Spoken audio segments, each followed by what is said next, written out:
I left London 6 months ago, I told myself I was escaping the noise, the sirens, the traffic, the endless press of strangers, the way the city never seemed to exhale.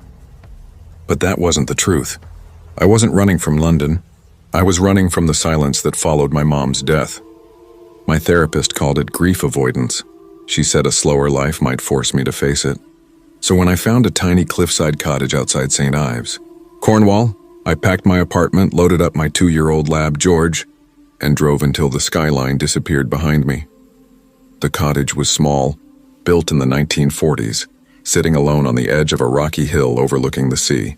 The realtor said it once belonged to a retired fisherman and his wife, both gone now. The paint peeled from salt air. The wind never stopped, but it was quiet. That was all I wanted. The first few months were peaceful enough. I worked remotely as a freelance editor, small publishing clients who paid on time and rarely called. My mornings began with coffee by the window, watching the waves batter the rocks, and my nights ended with George curled at my feet, the ocean roaring like distant traffic. But isolation has teeth. You start to notice things, the way floorboards stretch in the cold, how the wind slips through the window cracks, whispering like it's trying to form words. By October, the days grew shorter and I started leaving the TV on for company.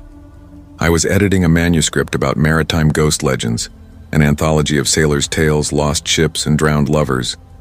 I actually laughed when I got it. I didn't believe in ghosts, not then. But on November 3rd, everything changed. The forecast said light rain. By afternoon, the sea had turned black. The air reeked of metal and seaweed. The radio crackled warnings of incoming gales. I shut the shutters, brewed tea, and pulled George inside before the storm hit. When it came, it wasn't rain, it was war. Thunder rattled the glass. Wind howled against the cliffs. Waves slammed the windows hard enough to make me flinch. "It's just weather, buddy," I told George. He wagged his tail half-hearted, but his eyes stayed fixed on the door. At 8:32 p.m., I heard it. The first knock. 3 slow, heavy knocks at the front door. My first thought, maybe the power company checking lines, though that made no sense. My second, a neighbor, though I hadn't met any. George growled, fur bristling. "Who's there?" I called, trying to sound steady. Nothing. I stepped closer, peeking through the frosted glass.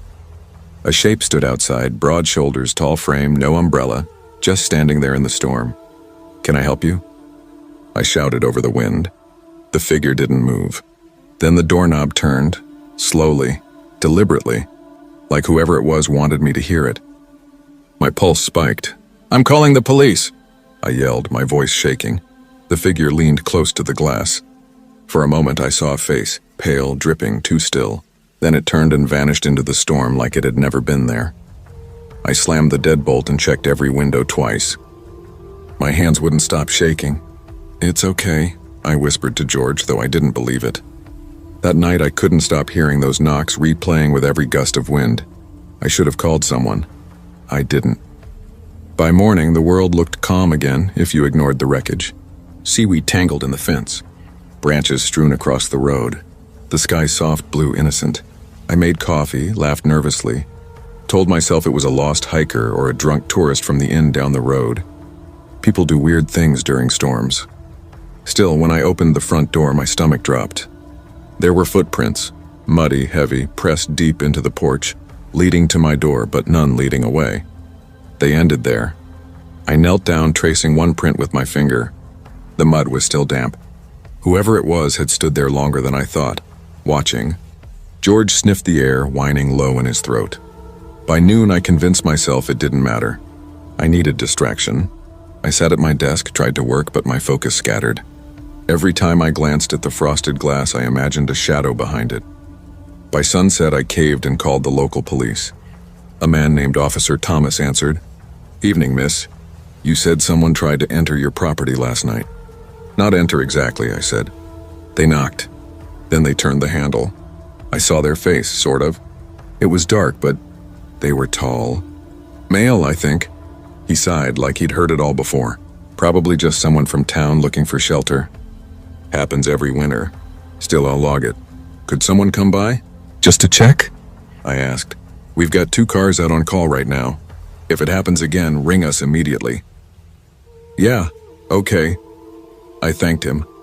hung up and told myself it was fine. But that night, around 9, George started barking again, low, warning barks, the kind he never used. I muted the TV, then I heard it scratching. Light, deliberate. From the back door. I grabbed a flashlight, my heart slamming against my ribs. "Hello?" I whispered. "Who's there?" Silence. Then another scratch, longer this time. When I shone the beam at the door, something moved past the window. A blur of wet fabric. I gasped. George growled. Before I could reach my phone, something slammed into the door. Once, twice. The frame rattled. "Stop!" I screamed. "Go away!" Then suddenly it stopped. The wind died. The rain faded. Silence. But when I looked closer, I noticed something I hadn't before. The latch on the door was half turned. Someone had been trying to come in. The police came the next morning. Officer Thomas and a younger partner, Hughes, took photos of the back door and the footprints. Thomas asked quietly, "You sure you didn't invite anyone over recently?" "No," I said. "I barely know anyone here." He scribbled something in his notebook. "Could be a drifter. We'll patrol the cliffs tonight, just in case." Before leaving, Hughes hesitated at the door. "You live here alone?" "Just me and George." He nodded, eyes flicking around the small room. "Be careful, ma'am. This area's not as quiet as it looks." When they left, I sat there listening to the ocean. It sounded louder than usual, angrier. That afternoon, I tried to clear my head by walking George down to the cliffs. The path was slick from the night's rain, the grass heavy with mist. Halfway down, I stopped. Someone had carved into one of the wooden fence posts a name, E. Lawson. The carving looked new, thin lines, sharp edges, like it had been done recently. When I got home, curiosity overpowered caution. I looked it up. Evan Lawson, missing November 3rd, 2017, last seen near St. Ives Cliffs. Presumed lost during a coastal storm. Exactly 5 years ago to the day. My stomach twisted. The same date. The same kind of storm. Coincidence, I told myself, but I didn't believe it. By midnight, the wind began to moan through the walls again. George paced the floor, his claws clicking back and forth. I turned on every light in the house and tried to read, but my hands wouldn't stop trembling. Then, 3 knocks. Slow, deliberate. My heart froze. "Not again," I whispered. I stood, flashlight shaking in my grip. "Who's there?" Nothing. George growled low, a deep rumble from his chest. The air felt charged, the kind of pressure that comes right before lightning. I crept toward the door, peering through the frosted glass. No one. But the porch light flickered, on, off, on again, and when it steadied, I saw them. Muddy footprints, fresh, leading from the road straight to my porch. I dialed 9999. "Please, it's happening again. Someone's outside." The dispatcher's voice softened. "Claire, officers are on their way. Stay inside and don't engage." But before I could reply, I heard it, the faint creak of the back door. Every muscle in my body went rigid. The latch was moving. George barked. Curious. I grabbed him and ran to the pantry, pulling the door shut behind us. My phone light glowed weakly against my chest. Footsteps. Slow. Careful. Then a whisper. So close it felt like it came from the hallway. "Claire." It wasn't loud. It wasn't even threatening. It sounded sad, like someone calling a name they used to love. My breath hitched. I clutched George's collar. "Please go away," I whispered, tears stinging my eyes. For a long moment there was only wind. Then the footsteps retreated. The back door opened, then shut. When the officers arrived 15 minutes later, the back door hung ajar, muddy prints trailing halfway into the kitchen. They swept the cliffs but found nothing. Officer Thomas frowned. "We didn't see anyone. You sure you're not missing somebody? Someone who knows where you live?" I shook my head. "No one. I swear." He exhaled, weary. "We'll have a patrol out tomorrow. In the meantime, maybe stay somewhere else tonight." I nodded, but I couldn't bring myself to leave. Stepping outside felt worse than staying in. That night, I barely slept. Every sound was amplified. The windows creaking, the ocean roaring, George's restless breathing. Sometime past 3, I woke to humming. It came from just outside the bedroom window. I didn't move, didn't breathe. The voice was deep, low, carrying through the storm. A tune I didn't recognize, but it made my chest ache. It sounded like grief turned into music. When I finally gathered the nerve to look, the porch light flickered on. A man's hand, pale, dripping, slid slowly down the glass. By morning, the storm was gone. The sea shimmered dull gray under a weak sun. I hadn't slept. George stayed glued to my leg, tense, ears pricked. I called Thomas again. "Did you find anything?" "Nothing yet," he said. "We'll keep looking." After hanging up, I sat by the window, staring at the horizon. That name, Evan Lawson, wouldn't leave me. So that afternoon, I drove into town to the local library. It was tiny. 2 rooms, a clerk who smelled of pipe tobacco, and shelves that looked older than the building. When I asked about Evan Lawson, the librarian froze. "You mean the fisherman's son?" she asked softly. "I don't know," I said. "He disappeared near the cliffs in 2017. She nodded, eyes distant. "He lived in your cottage, dear. Helped his father fish. Went out one stormy night and never came back. Coast Guard said the waves took him. His mother moved away after. Swore she could still hear him knocking at the door." The blood drained from my face. Driving home, the sea looked darker than ever. The wind was sharp, biting. At dusk, I sat by the fireplace, George asleep at my feet. I told myself it wasn't real, just folklore, fear feeding itself.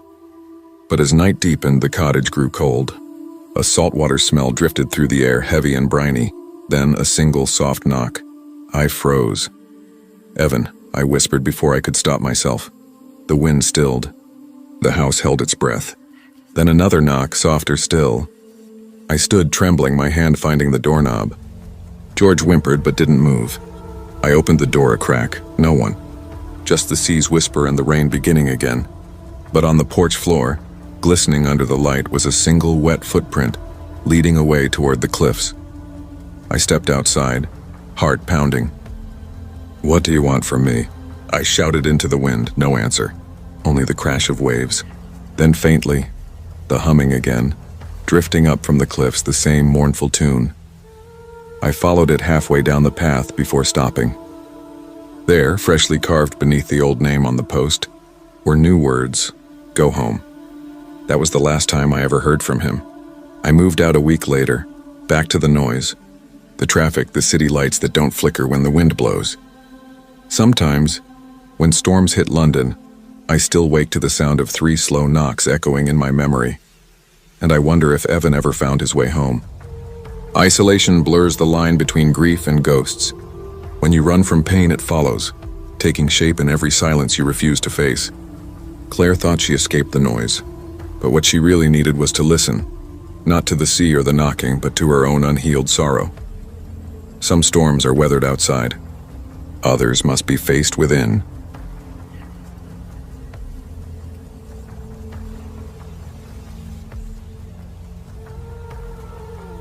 I never thought I'd be so relieved to leave the office at 8:15 p.m., but that Thursday had been merciless. Our software rollout was in its final stage, and everything that could break did. Servers crashed, my code kept throwing errors I didn't have time to debug, and the fluorescent lights hummed just a little too loud. By the time I finally shut my laptop in that downtown Portland office, my shoulders ached. My shoes were soaked from the drizzly streets, and the sky outside had turned a deep, bruised gray. I remember gripping the steering wheel so hard my knuckles went white as I navigated through puddles along Alder Street. The wipers struggled against the downpour, and flashes of lightning revealed the silhouettes of old craftsman homes, their windows glowing faintly behind sheets of rain. My own house looked calm when I pulled in, serene, even, but the shadows under the eaves and the uneven light from the street lamp made it look like a painting someone had left unfinished. I unlocked the door, water seeping through my socks as I stepped inside. The silence hit immediately, not the warm end-of-day kind, but the hollow kind that makes you listen for sounds you don't actually want to hear. Jenna, my roommate, was visiting her parents in Seattle, so it was just me and Scout, our golden retriever who padded after me, shaking off water in messy arcs that splattered across the hardwood. "All right," I muttered, kicking off my soaked shoes. "Netflix, you're my only friend tonight." I curled up on the sofa with a blanket, half watching a sitcom, half dozing. The storm outside was loud but oddly comforting at first. Thunder rolled over the rooftops. The rain hammered the old glass panes. Scout's soft snoring became its own rhythm. Then came the clatter. I froze. For a moment I tried to rationalize it. Old houses settle, rain does weird things, the HVAC hums and clicks. But then came a soft thud, followed by the distinct clink of metal. My heart jumped. That wasn't the house. What the hell? I whispered, my voice nearly lost in the storm's roar. A crash split the air. The antique lamp in the living room toppled and shattered on the floor. My stomach twisted. I grabbed my phone, thumbed on the flashlight, and crept toward the stairs. Scout's low growl vibrated through the wood beneath me. The lamp lay in pieces, its base cracked, the carpet beneath it damp, though every window was closed. I exhaled shakily. Great, I muttered. Just what I needed. Then I noticed something worse. The sound of rain had changed. It wasn't just outside anymore, it was muffled, echoing inside the walls like someone had poured water into the pipes. My pulse quickened. I followed the sound toward the storage closet, the one I hadn't opened in months. Normally it smelled like paint and dust. Now it carried a sharp metallic tang, rainwater mixed with something faintly human. The window was wide open. Cold rain lashed through, soaking boxes and pooling on the floor. And then I saw them. Faint, muddy boot prints leading away from the window, crossing the storage floor, disappearing into the hallway. I froze. My keys were on the counter, 20 feet away. One thought cut through the fog of panic: get out, now. Then came the footsteps upstairs. Slow at first, deliberate, then faster, pounding down the hallway. My stomach dropped. I bolted. The storm outside was relentless. The night felt heavy, suffocating. My house no longer felt like mine. I grabbed for my car keys, rain soaking my hair and running cold down my neck. Scout barked furiously behind me, claws skidding on the wet tiles. My hands trembled as I fumbled with the lock, trying to ignore the footsteps echoing above. "Garn, please send someone now," I gasped, pressing the call button. The dispatcher's voice came steady, calm. "Stay on the line." "Is the suspect inside?" "Yes, he was in the closet." "I think he's upstairs now," I panted, my voice breaking. Scout barked again, wild and panicked. Thunder cracked, shaking the windows, swallowing everything else. By the time the police arrived, lights flashing, rain down to a drizzle, I was shivering so hard I could barely speak. Officers searched every inch, the attic, basement, closets, behind the furnace. Nothing. No signs of forced entry except for the open closet window. A gray-haired sergeant crouched near the stairs, tracing the faint, wet trail leading upward. His eyes narrowed. The hallway above was silent, too silent. "Look," the sergeant said quietly, crouching at the top of the stairs. The footprints stopped halfway down the hall. No exit point, no open window. I swallowed hard. That meant whoever it was had been hiding up there, for hours, maybe longer, watching me, waiting for me to fall asleep. The thought made my stomach twist. The officers stayed until nearly 3 a.m., combing through every corner again, sweeping their flashlights across the walls, closets, and vents. When they finally left, the house fell silent. The kind of silence that presses on your chest. Scout wouldn't leave my side, and I didn't dare glance toward the storage closet. I didn't sleep. Every creak of the floorboards, every faint draft, every rustle of leaves outside made my pulse spike. That night I learned something I'd never really understood before. A house can be locked and still not feel safe. A week passed. Things seemed calmer, but small off-kilter details began to surface. A half-eaten granola bar sitting on the guest room counter, a damp sweatshirt hanging behind the radiator. The police had missed them, but I knew what they meant. Someone had been living in my home, hiding, waiting. Scout's behavior confirmed it. He refused to sleep anywhere but at my feet, growling low at corners of empty rooms. The upstairs hallway, where the footprints had ended, became a place I avoided. Every shadow there seemed thicker. Every draft beneath the doors felt like breath. I started documenting everything, sounds, movements, even temperature changes. The front door, the windows, the basement, all logged. I installed motion-activated cameras, but the footage only deepened my unease. Shadows moved where nothing should, flickering across frames like something just out of sight. One night I woke to the sound of soft breathing near the storage closet. My phone was already in my hand before I realized I'd grabbed it. I turned on the flashlight and called out, "Hello?" Nothing. Just the steady patter of rain against the glass and Scout's low growl rumbling beside me. I backed into the hallway, my heart thudding so hard it felt like it might shake something loose inside me. I remember whispering, "Please, Jenna, just come home." Days blurred into nights of watchfulness. I stopped going upstairs, stopped turning lights off, stopped trusting silence. Even ordinary sounds, dripping faucets, settling walls, wind brushing the eaves, felt malevolent. It's strange how quickly security becomes illusion. A locked door, a bolted window, a good neighborhood, none of it guarantees safety. Someone had been there, unseen, moving through my world while I slept. I stopped cooking, stopped wearing headphones. I lived in a constant twitching state of awareness. The house that once felt warm now felt like a trap, a maze of creaking floors and hidden corners. When Jenna finally came back, she noticed immediately the granola bar, the sweatshirt, the subtle shifts in where things were placed. She didn't doubt me. Together we rechecked locks, moved furniture, sealed the storage window. She stayed calm for my sake, but I caught her glancing toward the ceiling more than once. That night we booked a hotel. I thought I'd finally rest, but lying there in that unfamiliar bed, rain whispering against the window, I heard it again. Faint footsteps, almost drowned by the storm, echoing from inside the walls. Concrete walls. The realization hollowed me out. Even now, I think back to that October night, the storm, the footsteps, Scout's growls, that open window, and I understand what I didn't then. Safety isn't built from walls or locks.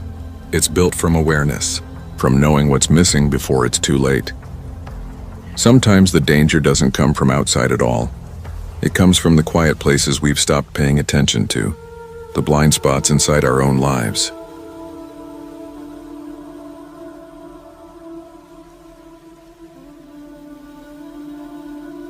I remember the drive into Ridgefield like it happened yesterday, the dull hum of the truck's engine, the way the pine trees leaned toward the road like old witnesses who'd seen too much and learned to keep quiet. It was the fall of 2016, and the air carried that sweet, earthy scent of rotting leaves and cold soil, the kind that makes you believe in second chances. That's what Laya and I needed most, a restart. After 30 years of flying, my Air Force pension barely covered city rent. Laya had just finished rehab. I thought the quiet would help her, give her something clean to hold on to. When the realtor mentioned a house near the old Air Force housing complex, I didn't blink at the price. It was cheap for a reason, but I didn't ask why. I just wanted a roof over our heads somewhere far from bars, sirens, and city noise. The house was modest, almost shy. Pale blue paint peeling like dry skin, windows filmed with dust. The backyard bled into the woods, and beyond that, you could just make out the outline of the decommissioned hangar, Hangar 43. Locals said they'd once tested nuclear jets there. Others said something went wrong back in '78, that a flight engineer vanished inside. The realtor laughed it off. I laughed with her. Laya didn't. That first night, as we unpacked boxes, she asked quietly, "Why does it feel like this place is waiting for us?" I tried to sound steady.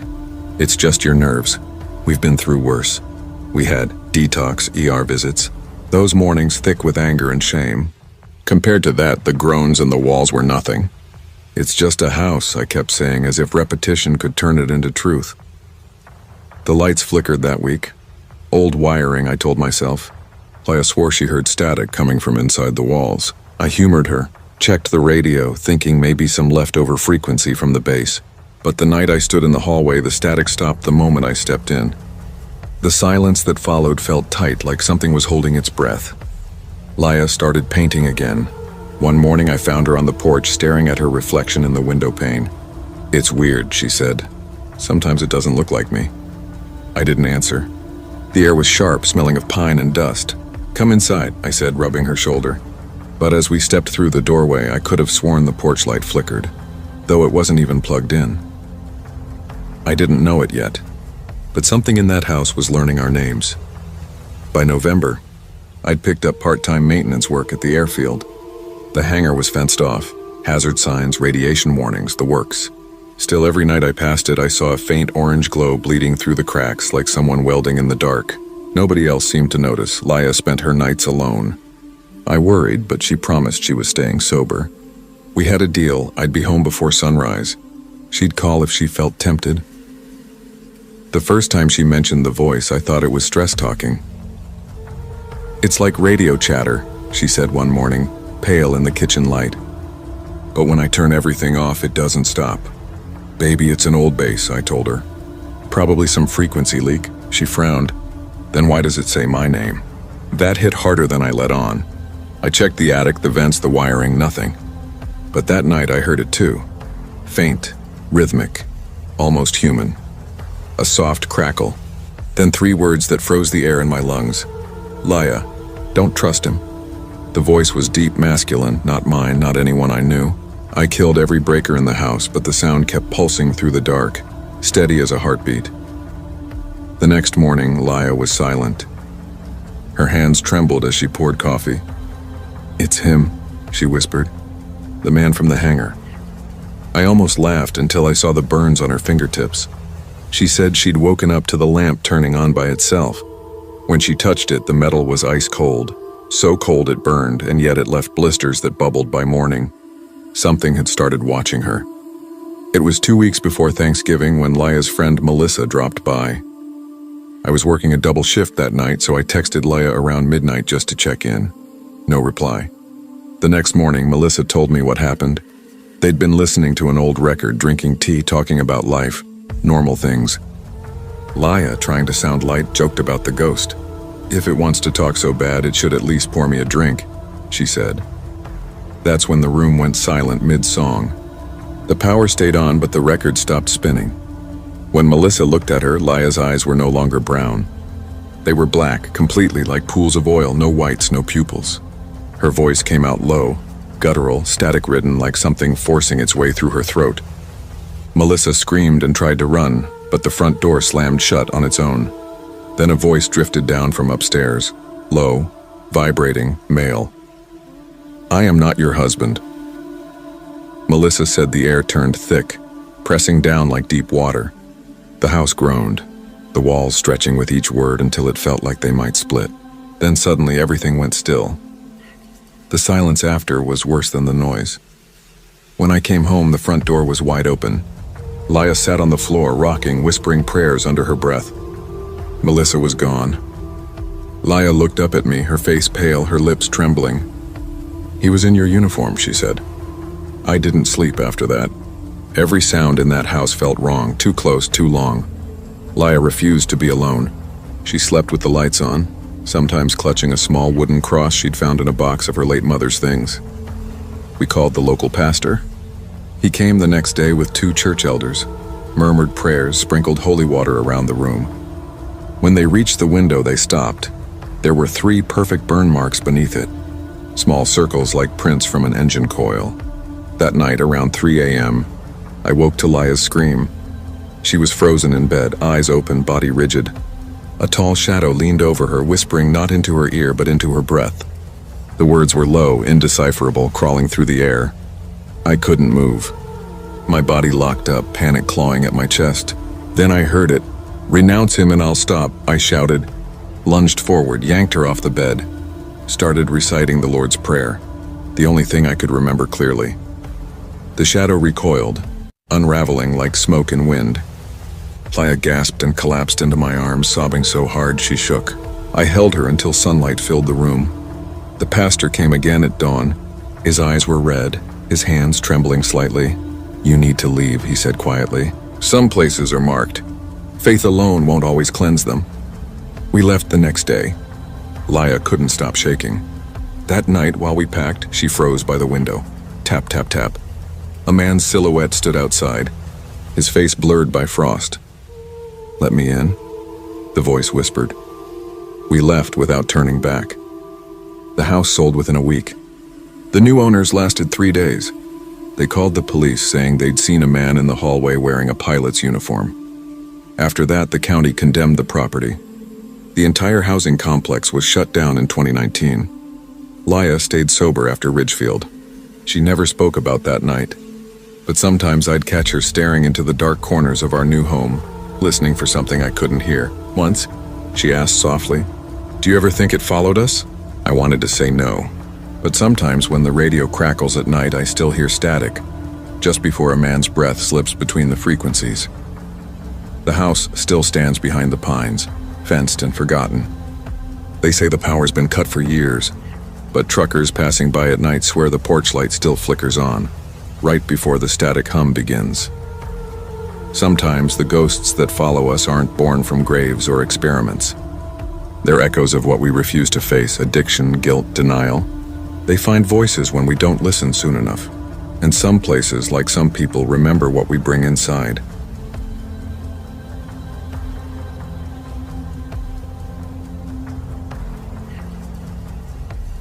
I've always hated being sick.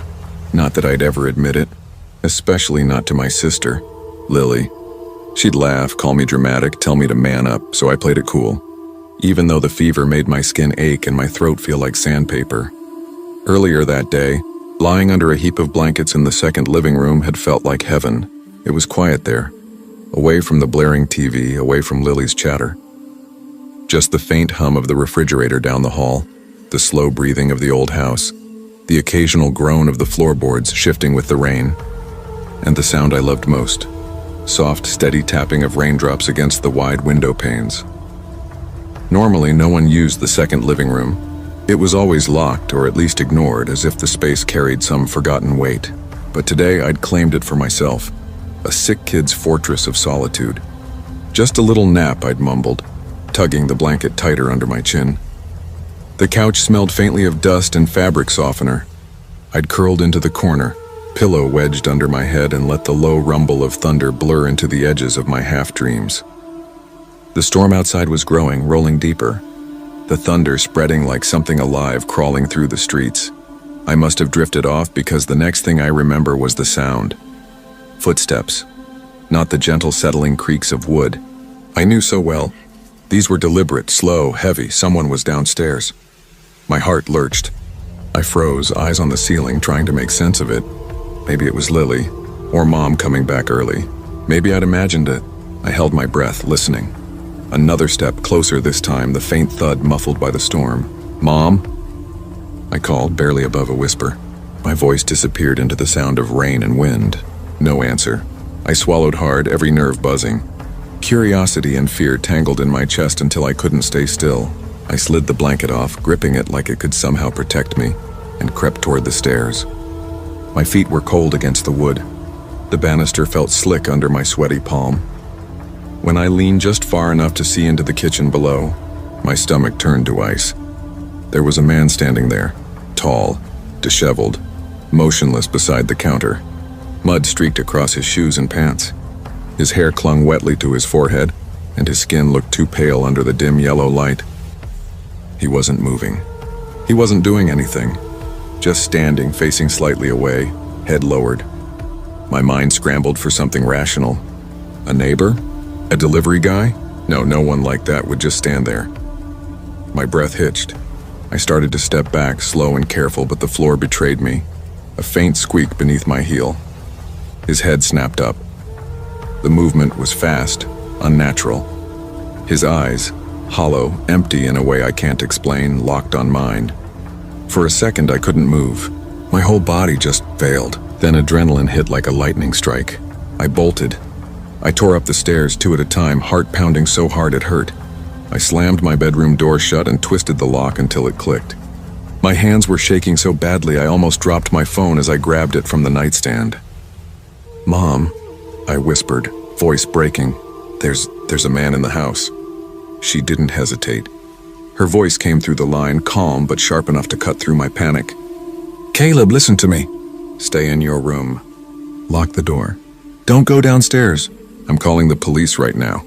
The line went dead. I pressed the phone to my chest and listened. Minutes stretched thin. I could hear him below, faint thuds, the creak of doors opening, the hollow echo of drawers being pulled out, cabinets closing softly, the sound of someone searching. The storm outside grew furious, rain hammering against the glass like fists. Lightning flared wide across my room, painting everything in sharp, terrifying contrast. My shadow jumped on the walls. I clutched the blanket to my chest, shaking, wishing I'd never left the couch. Then, sirens. Faint at first, distant through the storm, but growing louder. The red and blue glow flashed against my curtains, cutting through the night like salvation. They tore through every inch of the house, basement, closets, attic, moving with methodical precision, flashlights cutting across walls and shadows. But they found nothing. No broken windows, no forced locks, no muddy footprints beyond the faint ones on the porch, where the rain had already begun to wash them away. Rachel tried to explain the layout, her voice shaking. "It's an old house," she said. "2 living rooms, one we don't really use." "Check the second living room," I whispered to one of the officers, my throat dry. My voice sounded foreign in my own ears. The older officer, gray mustache, tired eyes, walked in carefully, scanning the space with his flashlight. The beam slid across the couch, the dusty end table, the half-drawn curtains. Then he stopped. He crouched down, squinting. Something pale was sticking out from under the couch, just a sliver of plastic. He reached in and pulled out the corner of a crumpled Walmart bag. It came free with a wet sound, revealing what was inside. Rotting food. Half-eaten sandwiches gone gray with mold, plastic bottles filled with urine, old receipts, wrappers, toothbrushes, bits of household junk, small things we hadn't even realized were missing. The smell hit a second later. Sour, human, disgusting. The officer exhaled sharply through his nose. "He's been living here," he muttered. The words sank into the air like a stone. Mom's hand flew to her mouth. She looked at me, eyes wide and wet, then wrapped both arms around me so tight it hurt. "How is this possible?" She whispered into my hair. I couldn't answer. My mind was spinning with the image. The couch I'd been sleeping on, the blankets, the soft hum of rain outside. I'd been lying there for hours, only a few feet from where that man had nested. Weeks, maybe months, right under our noses. The thought made my skin crawl. Even after the officers left, their radios fading into the storm, the house felt wrong, polluted. The walls seemed to hum. Every sound, a creak, a sigh, a faint pop from the wood, made me tense. It felt like the air still remembered him. Scout wouldn't leave my side. He followed me from room to room, growling at corners, staring into nothing for minutes at a time. His fur would bristle without warning. Within days, Mom ordered the side room stripped bare. The couch, the carpet, even the floorboards were torn out, access panels sealed, crawl spaces locked. We got new locks on every door, motion detectors, security lights. For a while it helped, but I still couldn't go near that room. It wasn't just fear, it was violation. The sick understanding that someone had been inside my private space, breathing the same air while I slept. Watching, waiting. Nights became impossible. Every storm brought it back, the sound of rain, the low groan of the house settling. Sometimes half asleep, I swore I could hear a faint dragging noise under the floorboards, like something moving just out of sight. Mom would sit beside me when it got bad, smoothing my hair, whispering, "It's gone. Caleb, he's not coming back." But even she looked uncertain when the wind rattled the windows. Months passed. The house looked new, cleaner, safer, but safety felt like an illusion. I double-checked the windows every night, made sure each latch clicked tight. I checked the closets, the basement door, the locks, twice, sometimes 3 times. I hated that I'd lost something invisible but vital. The sense that my home was mine, that I could sleep without listening for sounds that didn't belong. Even when friends came over, laughter filling the house, I avoided that end of the hallway. Avoided the door that stayed locked. Avoided the shadows near the vent. Because deep down, I knew safety wasn't about locks or alarms. It was about trust, and mine had been shattered. Years blurred past. We never reopened the second living room. It stayed sealed off, a quiet scar in the architecture. Scout grew old and died, his absence as loud as his growls had once been. Still, on nights when storms roll in and thunder crawls over the rooftops, I sometimes hear it again. That soft, dragging sound beneath the floor. I don't check anymore. I just lie there, staring into the dark, reminding myself of the lesson I learned too young. Security isn't something you have. It's something you maintain. Because the real danger doesn't always break through doors or shatter glass. Sometimes it slips quietly into the blind spots we stop noticing, until it decides to be seen.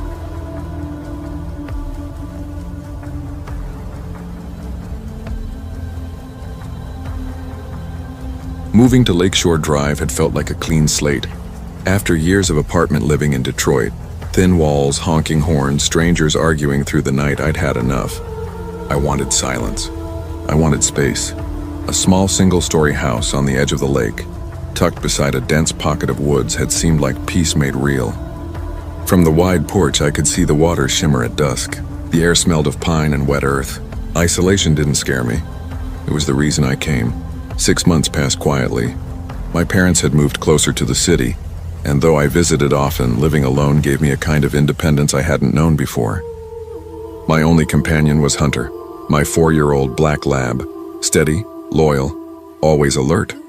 His presence kept the house from feeling empty. The night of March 12th started like any other calm spring evening. I curled up on the couch with a mug of chamomile tea, a cooking show humming softly on the TV. Hunter lay sprawled at my feet, his head warm against my slippers. Outside, dusk gave way to rain, soft at first, a few lazy drops tapping the glass. Then came a low, distant growl of thunder across the lake, patient and harmless. By 9:30 p.m., the rain had turned fierce, pelting the roof in steady, punishing sheets. The windows rattled. Lightning lit up the room in flashes so bright they erased every shadow for half a second, leaving the world stark and strange. My cozy living room suddenly felt too exposed, as if the night could see inside. Hunter's head snapped up, ears stiff, tail rigid. "Relax, buddy," I said, forcing a smile I didn't feel. "It's just a storm." My voice cracked around the lie. Then came the first thud. Not thunder, not the house shifting. Something solid, heavy, landing on the living room floor. I sat up straight, heart thudding painfully in my chest. "Hunter, Mum, what is that?"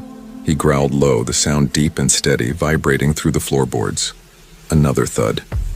This time from the kitchen. I told myself it was a pan falling, a loose shelf, anything that made sense, but some part of me already knew. The sound had purpose, weight, a rhythm that didn't belong to the storm. Lightning flashed again, white and violent. For a heartbeat, the room looked normal. Couch, table, curtains shifting in the draft, but it felt wrong. Off balance. The storm outside pressed against the walls like a living thing.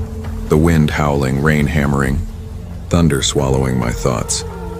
I moved carefully toward the bedroom, my breath short and ragged, and reached for the closet where I kept a small battery lamp. Just as my fingers brushed it, a sharp creak cut through the house. Not random, not the storm. The sound of footsteps, measured, steady, crossing my hardwood floor. Someone was inside. My lungs locked. Hunter barked once, a sharp burst, then fell silent. Muscles coiled tight, eyes locked on the dark space between the kitchen and the living room. I switched on the lamp. Its weak beam trembled with my shaking hand. A shadow shifted. A man stood about 20 feet away, tall, still, framed by lightning flashes that burned his outline into my retinas. He didn't move, didn't speak, just watched, my chest constricted. Is he armed? How did he get in? I stepped back until the closet wall pressed against my spine. "Don't move. Don't breathe. Don't let him see you." Outside, the storm screamed. Thunder crashed so close it rattled the windows. Each flash revealed him again, unmoving, deliberate, as though waiting for something. By 10:15 p.m., I had wedged myself deep into the closet's farthest corner, clutching the lamp like it could save me. Hunter curled tight against my legs, trembling, his ears twitching toward every stray sound. The rain drowned everything, the wind, the groaning timbers, my pulse. But I knew he was still there. I could feel him.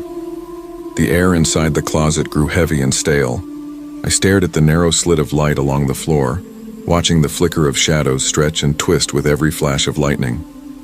Somewhere beyond that thin wooden door, a stranger stood in my home waiting. Then came the soft click of the doorknob behind me. The bedroom door. My pulse rocketed. No, no, no, no. I whispered, barely breathing, my voice trembling against the air. Someone was there, moving silently, testing the door, as if he already knew exactly where I was. Hunter whimpered, low and nervous, pressing his body tighter against my leg. His unease cut deeper than any sound could. Minutes stretched like hours. My phone was slick in my palm, the emergency number ready to press, but I didn't dare. Even the faintest whisper might give me away. Lightning flared, throwing white veins of light down the hallway. In that split second, I saw it. The dark edge of a jacket shifting just beyond the frame. Slow, deliberate. The rhythm of his movements matched the thunder, each step syncing with the storm's violent heartbeats. I clutched Hunter's collar, whispering, "Stay, please stay." Every sound became magnified. The tick of the clock, the rain slashing the windows, the air rasping in my throat. I counted heartbeats, praying the next flash would show nothing at all. Then silence. The intruder lingered by the door, listening. I could feel it. Then faintly came the soft scrape of shoes retreating across wood. A pause, and finally, footsteps fading toward the living room. Still, I didn't move. 10 more minutes. Maybe more. My body was stiff, my mind trapped in the rhythm of waiting. When I finally crawled out, the air felt thin and wrong. The house looked untouched. Every lock intact, every window secure, but I could feel it. The heaviness of presence, the residue of being watched. The following days blurred together in a fog of vigilance. I called the locksmith, installed cameras on every corner, reinforced every door. Motion sensors, window alarms, floodlights. Hunter never left my side, shadowing me from room to room, always listening. But the storm stayed with me. Even mild rain made my nerves spike. A drop on the window could stop my breath cold. The sound of a doorknob turning, any doorknob, made me flinch. So I began to catalog the fear. A journal on the nightstand. Every sound, every odd flicker of light, every twitch of Hunter's ears went in it. I wrote down what I heard when I heard it, how it made me feel. I told myself it was data, not dread. I started taking photos too. Infrared stills of empty rooms, door frames, hallways. The results were always blank, but that blankness was worse somehow. Proof that fear didn't need evidence to exist. Then I began to notice the pattern. Whoever had entered hadn't come to steal. He hadn't touched valuables or forced entry. He'd walked through my life, quietly, precisely. Just enough to shift things. A chair slightly turned. A mug an inch from where I left it. A photo frame tilted. He wasn't trying to harm me. He was proving he could. It became psychological warfare. Control disguised as absence. Weeks turned to months, and I adapted. My nights became ritual. Check locks, scan cameras, walk the house with Hunter at my side, flashlight and bat in hand. My ears trained themselves to the smallest disturbances. The faint creak of a step could send a tremor through my veins. Then one night it happened again. Movement on the security monitor. A faint shape gliding near the porch, half obscured by rain. Hunter growled low and steady. I grabbed the flashlight, the bat cold against my palm. Outside, the rain had turned the soil to mud. By morning, I saw prints, shallow impressions circling the porch, leading nowhere. The doors were still locked, the windows untouched. Whoever it was had come and gone without leaving a mark. That was when I understood. My fear no longer lived in memory, it lived in anticipation. Months passed. More storms rolled over the lake, hammering the roof like old ghosts rehearsing the same message. The intruder never returned, or maybe he never left, but my vigilance became my armor. I learned something in that silence. Fear doesn't vanish, it settles. It learns your name. So I fortified the house, strengthened routines, trained myself to live with the hum of unease. Hunter slept closer to me than ever, his warmth grounding me when the thunder came. I learned resilience. Fear, once planted, never dies, but it can be managed, watched, recorded, controlled. Because some intrusions don't take objects, they take certainty. They teach you that security is a fragile illusion, and peace is something you have to guard with open eyes. True safety isn't the absence of fear. It's learning how to breathe beside it.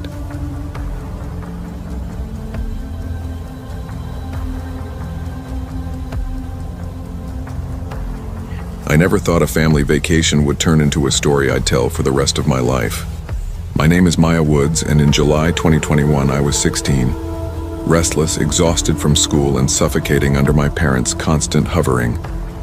My dad, Eric, and my mom, Jenna, thought a week at a lakeside cabin in Montana would fix that. They found a place near Stillwater Lake, an hour from town, tucked deep enough in the woods that phone service faded by the time we turned onto the dirt road. They called it a no phones, no noise, no stress kind of trip. From the moment we arrived, a strange calm settled over me. The cabin sat on a thin strip of land jutting into the water, almost like it was floating between lake and forest. The woods pressed close, tall pines breathing out a cool resin scent that mixed with damp soil and faint campfire smoke drifting from somewhere unseen. Across the lake, half a mile away, a single porch light glowed like a lonely beacon. The generator's low hum blended with the wind through the trees, steady and harmless.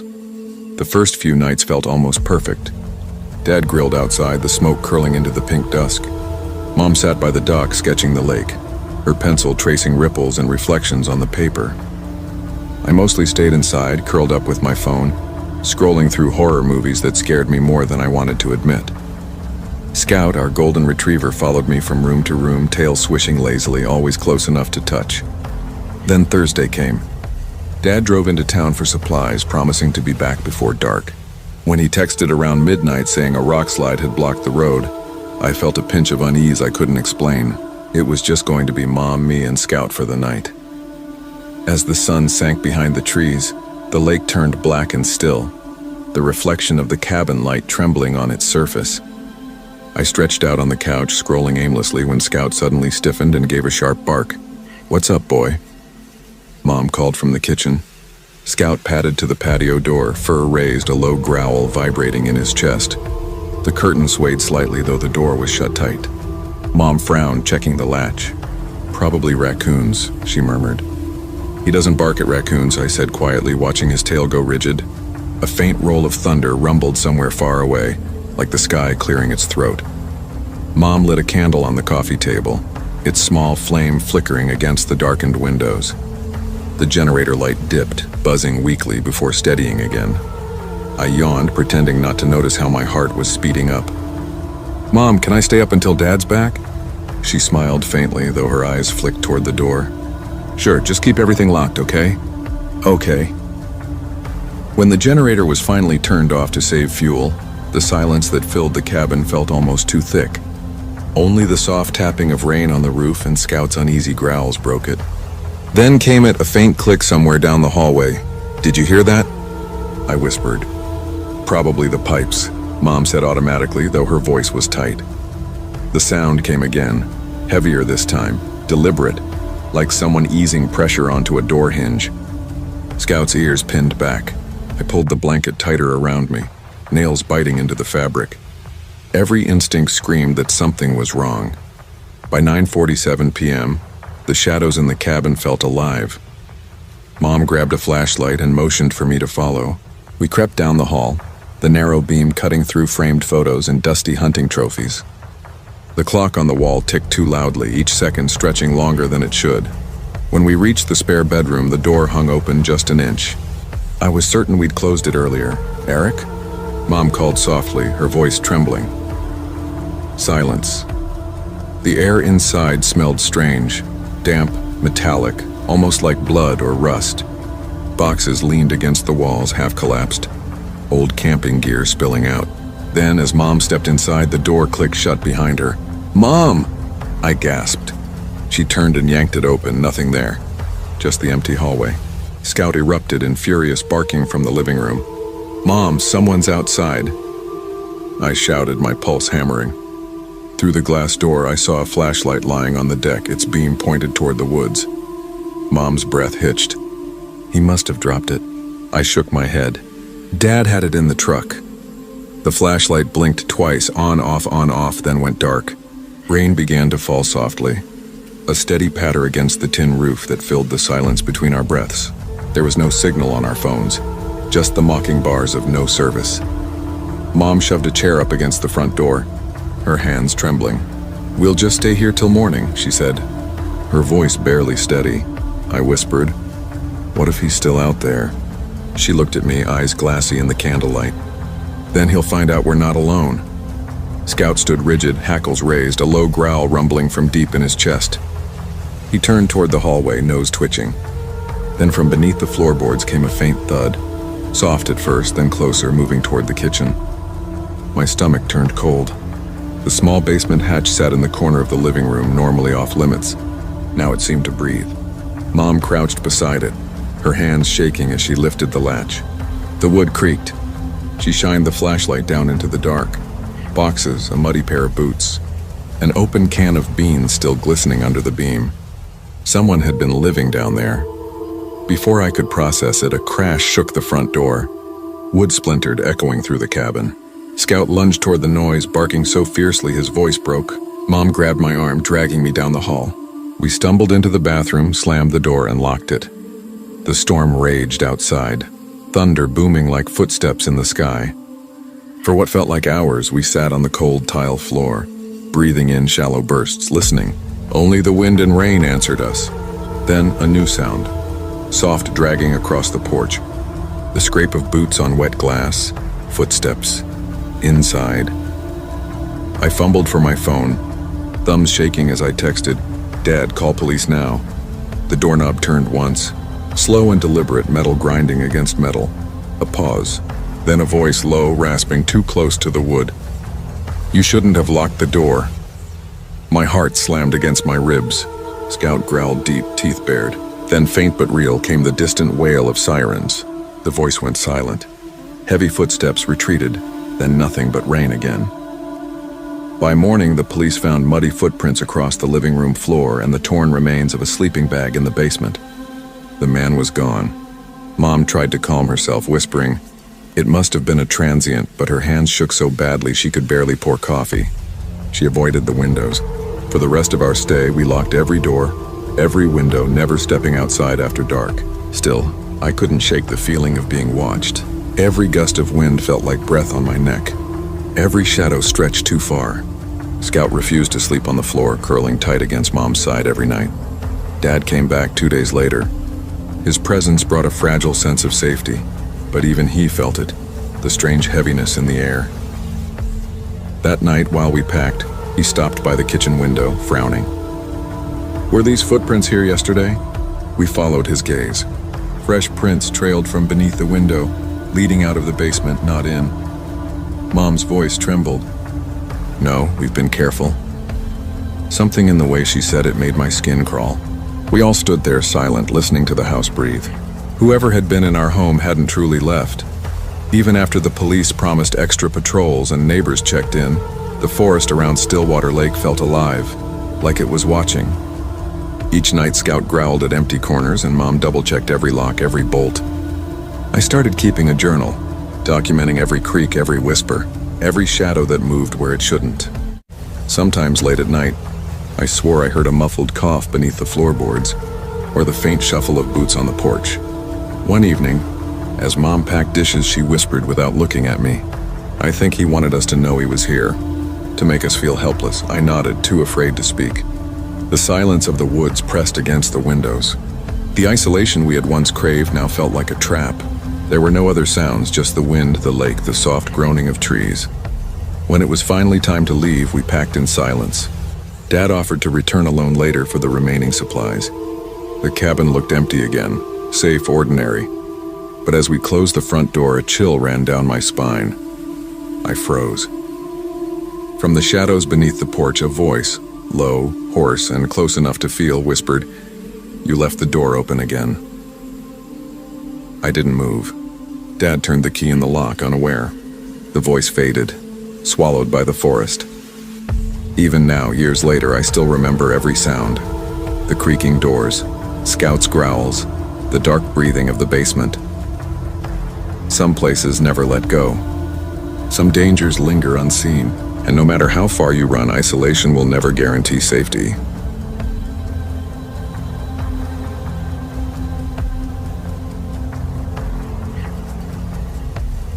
People always talk about how silence feels peaceful.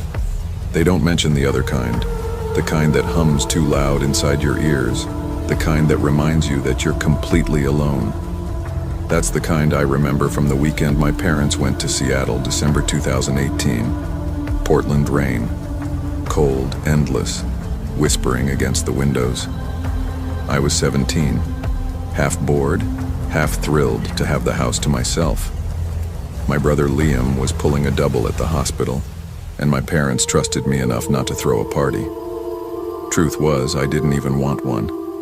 I just wanted to play games, eat garbage, and not hear the phrase college applications for a few blessed days. Our house sat on a narrow street just off Killingsworth, one of those cramped duplex neighborhoods where porches nearly touched and the streetlights buzzed louder than they glowed. We had the smaller half of a gray 2-unit home with white trim, a house you could walk past 100 times and never really see. Inside, it was dead quiet. Too quiet. Even our old beagle, Seal, had long since given up barking at the mailman. He was 14 then, gray around the eyes, slow, and mostly concerned with staying warm. "Just us tonight, old man," I murmured, scratching behind his ear. His tail gave a lazy wag before he plopped down by the heater, letting out a long sigh. I microwaved leftover pizza, slipped on my headset, and booted up my favorite shooter game. Outside, rain hissed against the glass, streaking the yellow streetlight into soft, trembling blurs. The hours blurred too. Midnight came and went, my world reduced to the soft whir of the computer fan, the click of the controller, and the rhythm of the storm. Then, somewhere between the rain and the gunfire sounds, I heard it, a dull, metallic thud.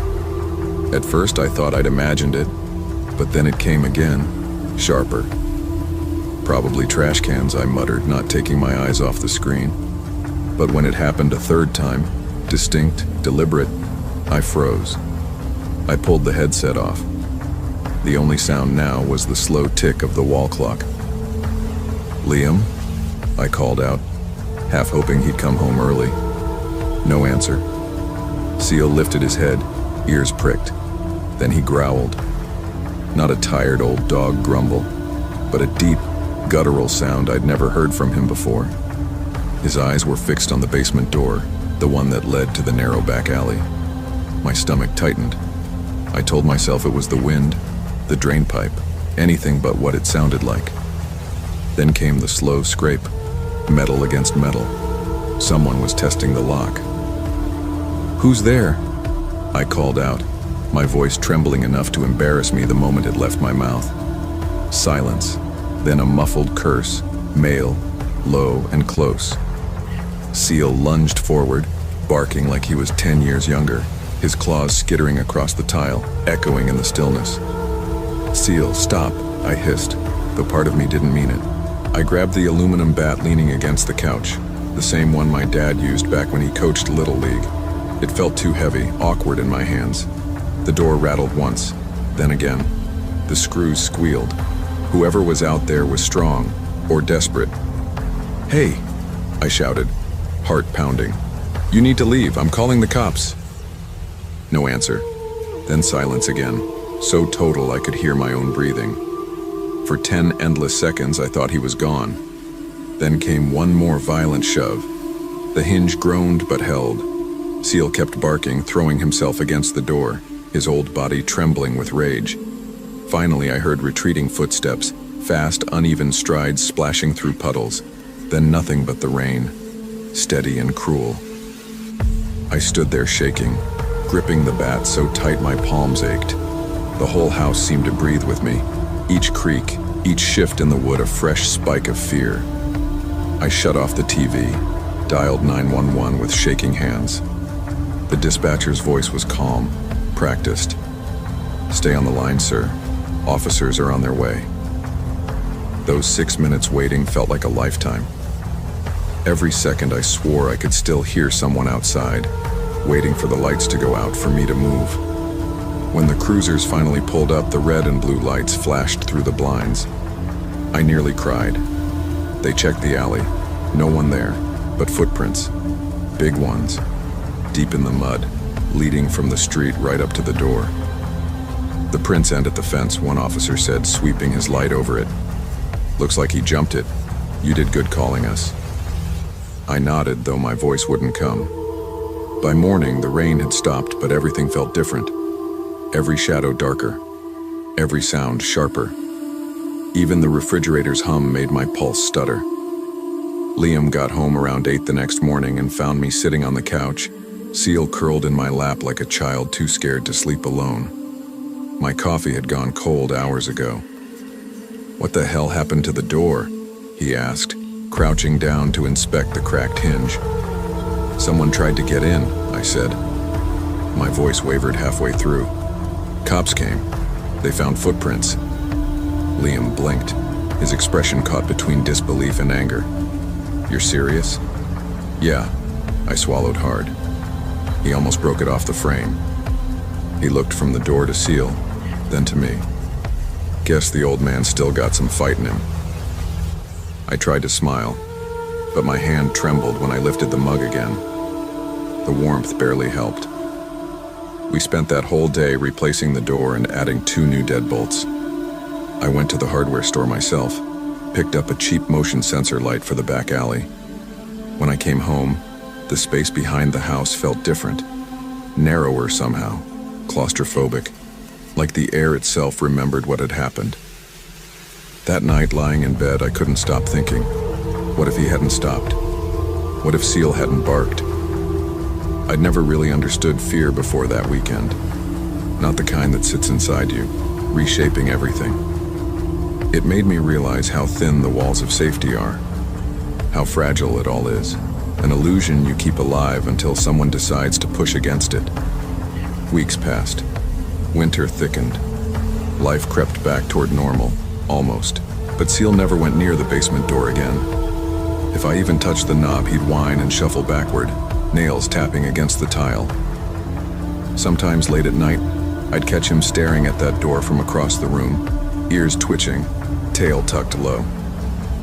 Then one night in January, I woke to the sound of the motion light clicking on. I froze.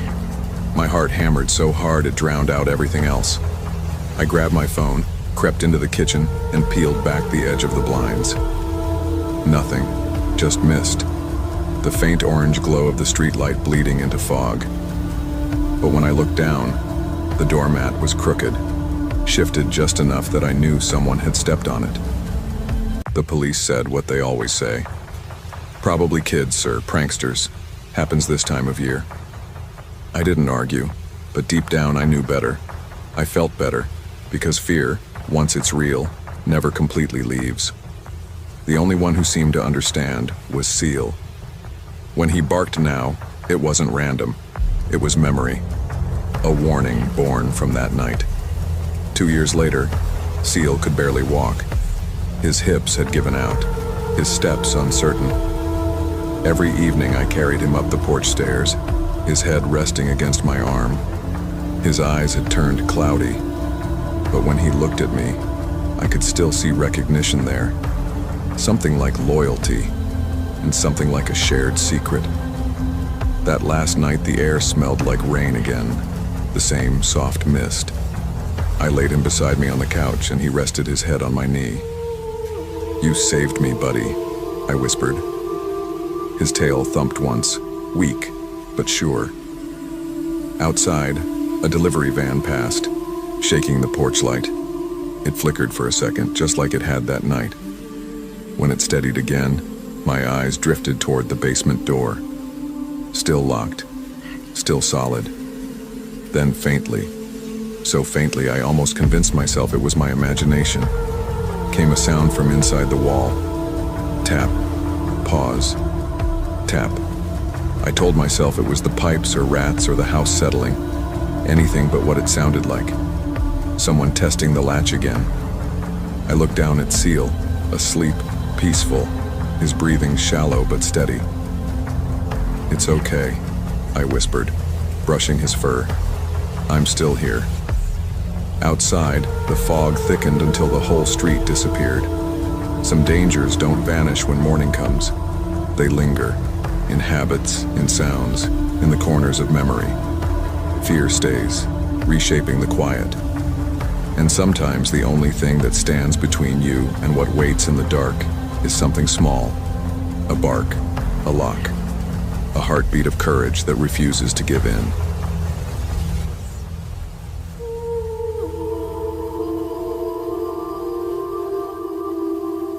Moving to Northwoods, Minnesota had been my dream for years, though I couldn't quite explain why. After too long in cramped Minneapolis apartments, sirens, car horns, strangers pressed shoulder to shoulder, I just wanted quiet. Real quiet. A place where I could hear myself think, breathe, and maybe take photos without someone wandering into the shot. Freelance photography paid the bills and gave me freedom, so a cabin 3 miles from the nearest neighbor felt perfect. I found it in late November through a Craigslist post I almost scrolled past. Rustic 2-story cabin in Northwoods. Snow ready, No neighbors for miles. The photos showed dark wood siding, towering pines, snow heavy on the roof. I imagined coffee steaming in my hands at sunrise, light cutting across a frozen lake. I didn't care about the creaky floors or uneven counters.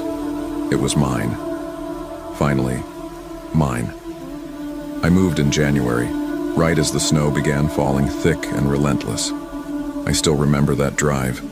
Tires slipping on the winding road, headlights barely slicing through whiteout, wind howling like it had lungs. By the time I reached the cabin, my fingers were numb, my boots soaked through. But it looked exactly as I'd pictured. Dark wood, frosted windows, chimney breathing lazy smoke into the storm. I unlocked the door, stepped inside, and felt that strange mix of relief and loneliness. Empty, silent, but warm. Perfect. Hunter, my 3-year-old German Shepherd, trotted in behind me, shaking snow everywhere. I laughed, tossing him a towel.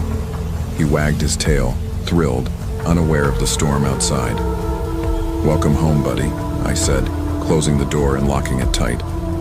That night I made cocoa, lit the fireplace, and curled up on the couch with Hunter pressed against my side. The wind rattled the glass, but I told myself it was just the storm.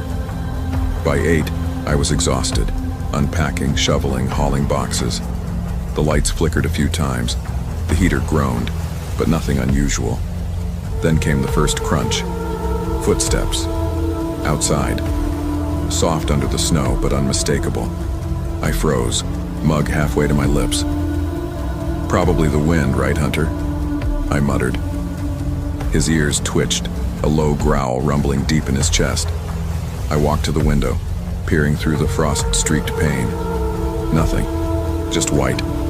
No neighbors, no tracks, nothing. My heart thudded louder than the wind. "Probably just snow shifting," I said, forcing a shaky laugh. Hunter didn't buy it. His growl deepened. A moment later came a faint tap on the front door, too light for the wind. Deliberate. My stomach dropped. "Who's out there?" I called. The storm swallowed my voice. No answer. Only the sound of snow building higher against the walls. By 9:42, I'd convinced myself it was nothing. Maybe a lost hiker, maybe someone from a distant cabin. I tried to relax on the couch. Then I saw it, 2 shadows, boot-shaped, pressed against the frosted glass. My pulse spiked. I grabbed my phone. No signal. Of course, my cozy escape had turned into a trap. "Stay calm," I whispered to Hunter. He growled again, teeth bared. The front door was slightly ajar, just enough to know someone had been inside. That's when it hit me. This place wasn't as peaceful as I'd imagined. I didn't sleep. Every creak, every whisper of wind sounded like footsteps. Hunter paced the floor, hackles raised. I stayed up until 2, clutching a baseball bat, listening. Whoever, or whatever, it was moved slowly.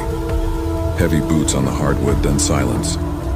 I kept telling myself it was nothing, but deep down I knew better. I crept toward the stairs with Hunter close behind. Outside, footprints cut through the snow, neat, measured, circling the cabin. Whoever it was had checked every window, maybe even come in. I looked through the blinds. Nothing now. Only white, only wind. My stomach twisted so tight it hurt. By morning, I'd barely slept. The blizzard hadn't let up. I layered up and stepped outside anyway. Footprints led straight to the kitchen window, the one I'd left cracked for ventilation. The intruder had come in, walked through, and vanished. Upstairs, maybe. There were clues. A faint smudge on the banister, a slight shift in the carpet pile. Whoever it was had been careful, not stealing, watching. When the storm broke, I called the sheriff. They found no one. Said it was probably a prank, maybe a lost traveler. But out here, miles from anyone, I didn't believe it. Months passed. I added locks, cameras, motion lights. Hunter never relaxed. Neither did I. Every snowfall brought back that sound. Boots crunching, quiet but deliberate. I started keeping a journal, noting every creak, every flicker. Even my photography changed. Shadows, window light, traces in the snow. The intruder never came back. but the feeling did. The sense that someone had entered and never really left. I started noticing the smallest things. Footprints wiped clean, replaced by vague patterns in the snow. Objects slightly moved, doors just barely ajar when I was sure I'd closed them. By February, life in the cabin felt less like solitude and more like a test, one I had to pass every single day. My friends said I was overthinking, that isolation can play tricks on the mind, but I knew better. Hunter knew too. He'd bark suddenly at empty corners, hackles raised, his eyes tracking something invisible. The nights stretched endlessly, the storms making the walls feel alive. I learned to tell the difference between the wind and a deliberate tap, between snow shifting on the porch and someone stepping across it. One night, as I sat watching the fire dance in the hearth, I understood something that chilled me more than the wind ever could. I wasn't just guarding myself anymore. I was guarding what was left of my sanity. The invasion hadn't been just physical. It had sunk into my head. Whoever came inside that night hadn't needed to steal anything. They'd planted something much worse. Doubt, fear. Weeks became months. I adjusted my life around vigilance. Doors double-locked, cameras positioned at every angle, infrared lights glowing red across the windows. Hunter always near, never at ease. Still, I couldn't shake the feeling of eyes on me. Every gust of wind seemed to whisper meaning. Every shadow flicker felt intentional. I kept photographing the house. Empty rooms, faint distortions, strange shapes in the light. It was supposed to ground me. Instead, it reminded me what I'd lost. Control. Someone had crossed my threshold once, and nothing I did could undo that. I developed a ritual. Every evening I'd check the locks twice, walk each room, inspect every window, step outside and count Hunter's prints in the snow. Only after that would I eat or rest. That routine kept me sane, or close enough, until the night the storm came back without warning. Snow piled fast against the door, wind battering the walls like fists. I was checking the back windows when I saw it. A faint boot print in the fresh snow, ghostly fading as I stared. My heart pounded so hard I felt it in my throat. I snatched my camera, zoom ready. Hunter lowered himself to the floor, muscles tight, growling low. I took a few shots, but the print vanished as if the storm had swallowed it whole. It kept happening. Little signs, tiny movements, all too precise to be random. Someone was studying me, learning the cabin, timing everything just right. It wasn't a drifter. It was deliberate. That realization hollowed me out. Sleep became impossible. My photos turned into evidence, grainy, eerie proof of presence and absence both. By April, I understood the truth I'd been avoiding.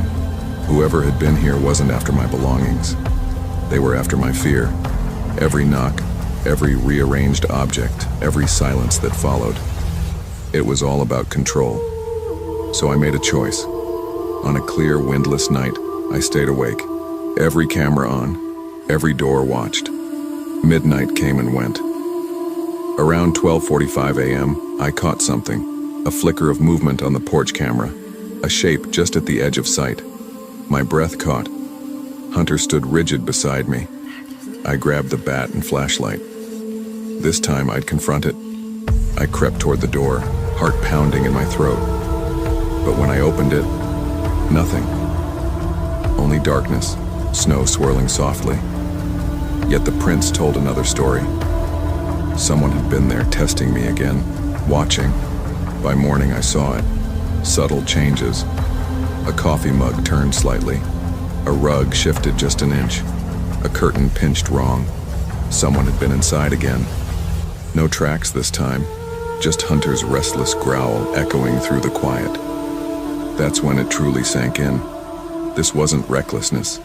It was patience, precision, a kind of calculated cruelty. Months passed. The intrusions grew rarer, but the vigilance stayed. I upgraded everything. Locks, sensors, alarms. Hunter never left my side. Over time, I learned to live with it, to accept that silence doesn't always mean safety. One truth became painfully clear: fear only has power if you keep feeding it. I couldn't erase what happened, but I could refuse to let it own me. The intruder might never be found. They might never come back. But I've reclaimed something far more important than peace. I've reclaimed control. Because fear, I've learned, is a lesson others can teach you without ever speaking. And vigilance, preparedness, awareness, they're how you take your life back. Out here, isolation can birth its own kind of terror, but it also breeds resilience. True security isn't the absence of fear. It's the quiet courage to face it and keep living anyway.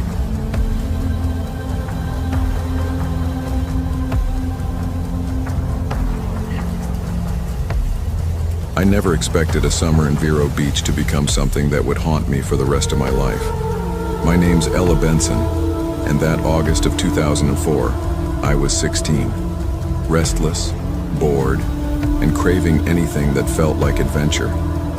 My parents had moved us into a 2-story house tucked behind a row of palms when I was 10, and it had always felt safe. Too safe. By the time my cousin Marcy came to stay that summer, the place had turned into my refuge, my playground, and, though I didn't know it yet, the stage for something far stranger than any ghost story I'd ever read. That evening was heavy and damp, the kind of Florida heat that even ceiling fans couldn't cut through.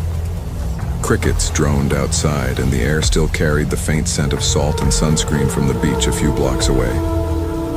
My mom, Margaret, sat in the kitchen, fanning herself with a rolled-up magazine, muttering about the broken air conditioner, while my dad, Tom, was off on another one of his work trips. Marcy and I were upstairs on the old family computer, scrolling through those clunky early 2000s paranormal forums. "You know," she said, nudging me with her elbow, "my grandma told me our great-great-grandmother used to read cards for sailors." I grinned. "Yeah, and Mom says she talked to ghosts. Maybe we should ask if that's true." Marcy tilted her head, her brown ponytail slipping over one shoulder. "What, like, with a Ouija board?" I laughed, though my pulse picked up. Why not? Later that night, I dragged an old cardboard box from the hallway closet. It smelled faintly of mildew and dust. Inside was a wooden Ouija board, faded, splintered, edges soft like it had been handled by 100 summers worth of kids. A faint, salty smell clung to it, as though it had sat near the ocean too long. Mom appeared just as we were setting it down on the kitchen table. "Where did you even get that thing?" she asked, her voice tight with suspicion. "Grandma left it in the attic," I said. "Then it belongs in the attic. Don't mess with that, Ella." "It's just a game, Mom. We'll be careful," I said, trying to sound nonchalant, though my palms had already gone clammy. She sighed. "Fine. 10 minutes. Then bed. Got it?" We dimmed the lights, leaving only a single candle flickering on the table. Its glow stretched the shadows long across the walls. George, our golden retriever, lay by the door, his eyes fixed on the flame, ears flicking at every pop of the wick. "So, what do we even say?" Marcy whispered. "You just ask if anyone wants to talk," I said, setting my fingers on the planchette. "Is anyone here?" For a long, breathless moment, nothing. Then the planchette inched forward, slow and deliberate, until it stopped on yes. Marcy's eyes widened. "You're moving it." "I swear I'm not," I whispered, goosebumps crawling up my arms. "What's your name?" she asked. The planchette began to glide again, smoother this time. "AVA." "Ava," I said softly, the name catching in my throat. A soft knock came from the far wall. George shot to his feet, growling low, his fur bristling. "Are we alone?" I whispered. The planchette slid to N. Before I could react, a gust of wind swept through the room, snuffing the candle out. We screamed. Mom burst in, slamming the light switch. "What did I tell you? Turn that nonsense off. Now!" George's growl deepened, his gaze locked on the hallway. "She said her name's Ava," I told Marcy, voice trembling. "And she's here with someone else, sitting by a brown dog behind a blonde woman. Mom froze, her lips parted slightly. What did you just say? The brown dog, I repeated, like the neighbor's retriever. Her face went pale. The neighbor's dog had vanished a week earlier. Before any of us could move, the lamp beside Mom flickered violently, then crashed to the floor. The air filled with the sharp scent of ozone. That's enough. We're done, Mom shouted, snatching the board off the table. The lights pulsed once, then went completely dark. In the blackness, a child's voice whispered right beside my ear, "Don't let him in." I froze. My breath hitched. The kitchen walls seemed to bend, the air twisting heavy. For just an instant, I saw a small figure in the window, hair plastered to her face, gray eyes wide, mouth slightly open. Then she was gone. We stayed huddled together until morning, too terrified to sleep. The next few days crawled by with an awful, forced normalcy. Mom swore it had all been our imagination. Marcy laughed it off, but I couldn't shake the feeling that we weren't alone anymore. George refused to go into the backyard, whining softly at the fence, hackles raised. One afternoon, while folding laundry, I felt something cold brush against my shoulder. My heart jumped. I spun around, no one there. Then, on the tile floor, I saw it. A small, wet footprint, bare and human. It led straight toward the back door. I called Mom immediately. "Mom, someone's been in the house." She pressed the phone to her ear, her voice tired and frayed. "Ella, I don't know what to tell you.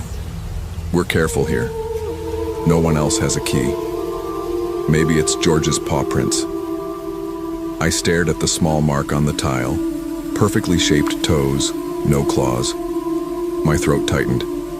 "No, Mom, this isn't a paw. It's a footprint. A kid's, barefoot, small." There was a pause. I could almost hear her rubbing her temples. "Just be careful, okay?" she said finally, her tone soft but distant. After I hung up, the house didn't feel like mine anymore.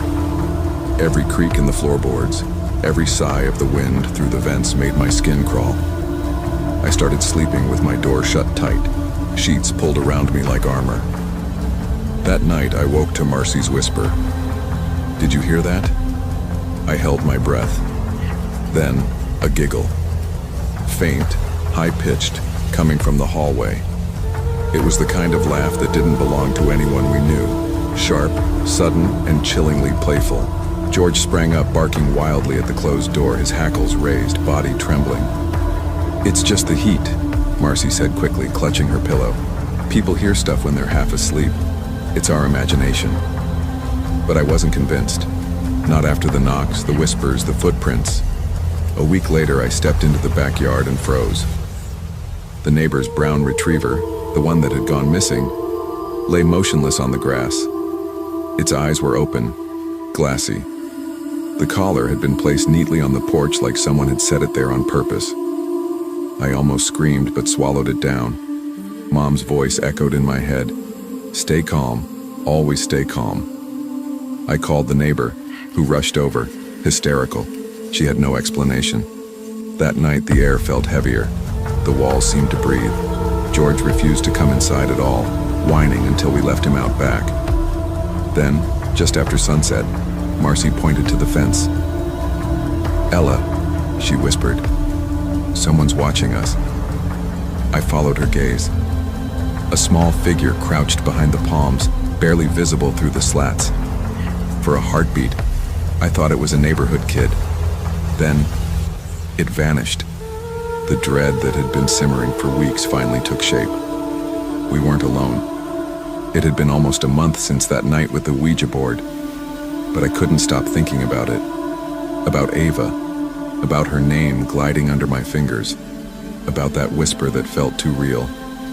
Curiosity gnawed at me, drowning out reason. One afternoon, I went into the attic. The air smelled of wood rot and dust. The board sat in a corner, half buried under old quilts. I brushed the dust away and laid my hand on it. The planchette moved instantly, without Marcy, without anyone else. DANGER.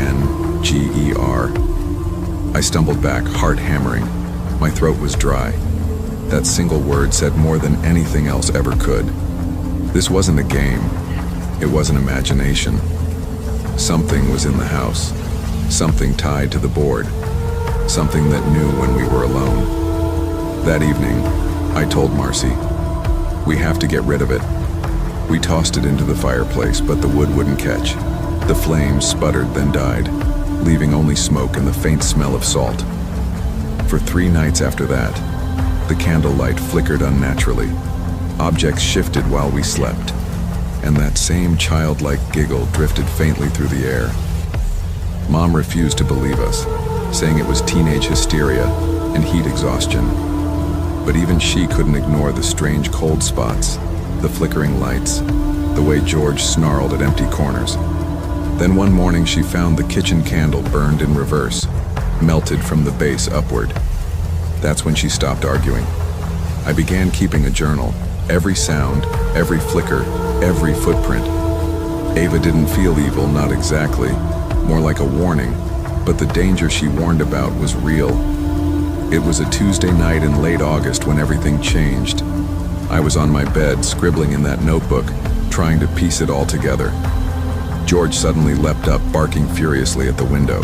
A shadow slid across the glass, tall, smooth, and gone before I could blink. Then I heard it, a whisper, soft and pleading. "Don't let him in."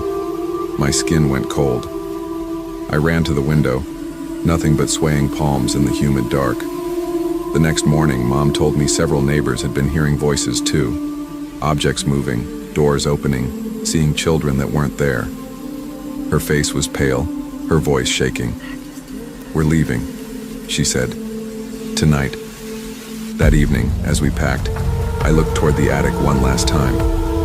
I could almost feel Ava's eyes watching from the dark. "Thank you," I whispered.